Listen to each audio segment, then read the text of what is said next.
What is one aspect of your Mary Kay business that you are grateful for? Oh my gosh, that's not a fair question. I would probably say the relationships, the actual experience of having everybody on the team support you in whatever capacity you need. It's priceless. It's priceless.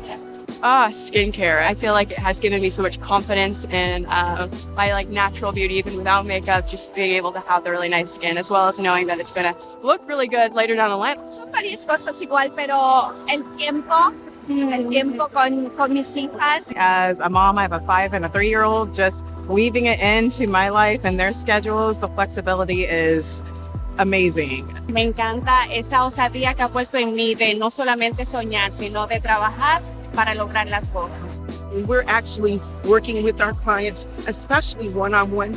Sometimes I've gotten people just cry and just because they never looked that good or they never felt that good. But we're making a difference in the world, one face at a time. I really love that. I am very grateful that actually somebody shared the Mary Kay opportunity with me.